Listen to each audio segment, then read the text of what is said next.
नमस्कार प्यारे बच्चों, मेरे चैनल स्टडी लाइफ में मैं आप सभी का वेलकम करती हूँ। मैं आज आप लोगों के लिए प्राचीन भारतीय इतिहास से संबंधित 10 महत्वपूर्ण प्रश्न लेकर आई हूँ। तो चलिए इन प्रश्नों पर चर्चा करते हैं। देखते हैं पहला प्रश्न है, भारतीय प्रतीक पर उत्कीर्ण सत्यमेव जयते लिया गया है। जो भारतीय प्रतीक है उस पर लिखा गया है सत्यमेव जयते, वो कहाँ से लिया गया है? ऋग्वेद से, मत्स्य पुराण से, भगवद गीता से, मुंडकोपनिषद से। तो ये प्रश्न कई बार रिपीट हो चुका है। एग्जाम में पूछा जाता है कि भारतीय प्रतीक पर जो सत्यमेव जयते लिखा गया है वो कहाँ से लिया गया है? तो वो लिया गया है मुंडकोपनिषद से। Option number D is right answer. Next question है हमारा, आरंभिक वैदिक काल में वर्ण व्यवस्था आधारित थी। आरंभिक वैदिक काल में जो वर्ण व्यवस्था बांटी गई थी, 4 भागों में इसे बांटा गया था, ब्राह्मण, क्षत्रिय, वैश्य और शूद्र। तो वो किस पर आधारित थी वर्ण व्यवस्था? शिक्षा पर, जन्म पर, व्यवसाय पर, प्रतिभा पर। तो आरंभिक वैदिक काल में वर्ण व्यवस्था जो आधारित थी वो थी व्यवसाय पर। व्यवसाय के आधार पर 4 भागों में बांटा गया था कि ब्राह्मण जो है ज्ञान प्रदान करेंगे, या पूजा पाठ जितने भी धार्मिक कार्य हैं उन सब कार्य ब्राह्मण करेंगे। उसके बाद क्षत्रिय युद्ध में जाएंगे। तीसरा आता है वैश्य जो व्यापार करेंगे, और चौथा शूद्र जो इन तीनों की सेवा करेगा। तो व्यवसाय पर आधारित थी। Option number C is right answer. Next question है हमारा,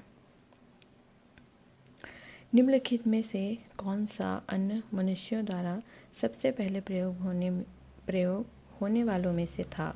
राई, गेहूँ, जौ, यव या जई, ओट। तो जो सबसे पहले मनुष्य द्वारा प्रयोग किया गया था वो अनाज था जौ।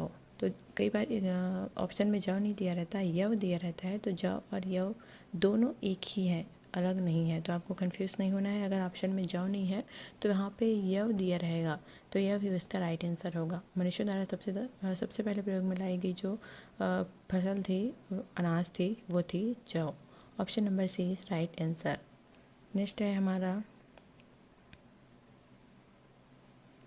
निम्नलिखित में से ऋग्वैदिक काल के दौरान किसकी जानकारी नहीं थी? संयुक्त परिवार प्रणाली, कृषि, वर्ण व्यवस्था, विवाह प्रथा।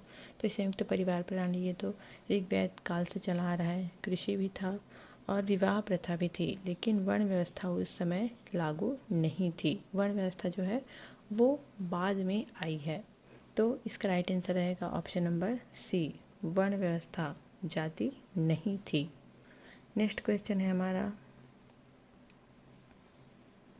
जुरैसिक काल का माना गया पूरी तरह से तैयार होने वाला फॉसिल कहाँ पाया गया है? पिथौरागढ़, छत्तीसगढ़, रामगढ़, बहादुरगढ़। तो जुरैसिक काल का माना गया पूरी तरह तैयार फॉसिल जो है वो पाया गया है छत्तीसगढ़ में। Option number B is right answer. Next question है हमारा, यज्ञ सूत्र निम्न में से किस वेद में है? जो यज्ञ के जो सूत्र हैं, नियम है, कानून है, वो कौन से वेद में है? सामवेद, ऋग्वेद, यजुर्वेद, अथर्ववेद। तो सामवेद संगीत से संबंधित है, भारतीय संगीत का जनक। ऋग्वेद में स्तुति, भजन, प्रार्थना है।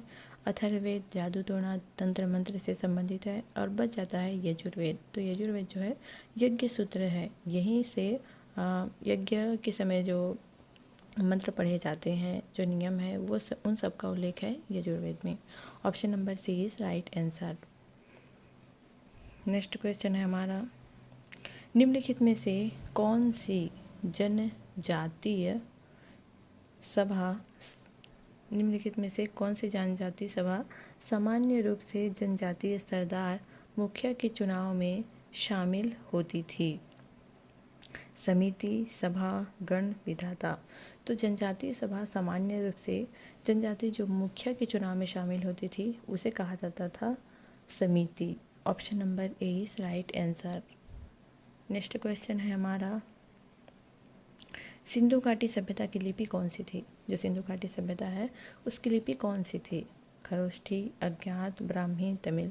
तो जो सिंधु घाटी सभ्यता की लिपि थी उसे अभी तक खोजा तो गया है, लेकिन उसका पता नहीं चला है कि उसकी लिपि क्या है। न तो वो ब्राह्मी में आता है, न खरोष्ठी में आता है, न तमिल में आता है, न ही पाली में आता है, न ही संस्कृत में आता है। तो उसे अज्ञात का नाम दिया गया है। Option number B is right answer. Next है हमारा, निम्नलिखित वैदिक संहिताओं में से भारतीय संगीत का उद्गम किसमें से खोजा जा सकता है? भारतीय संगीत का जो जनक है या उद्गम है कहाँ से हुआ है? ऋग्वेद, सामवेद, यजुर्वेद, अथर्ववेद। तो सामवेद को कहा जाता है भारतीय संगीत का जनक। Option number B is right answer. Next है हमारा, उपनिषद शब्द का सामान्य रूप से अर्थ क्या होता है? उपनिषद जो शब्द है उसका शाब्दिक अर्थ क्या होता है? ज्ञान, प्रज्ञता, बुद्धिमत्ता, पास बैठना, सस्वर पाठ, पठन। तो उपनिषद शब्द का शाब्दिक अर्थ होता है पास बैठना। Option number C is right answer. तो आज के वीडियो में बस इतना ही। Thank you.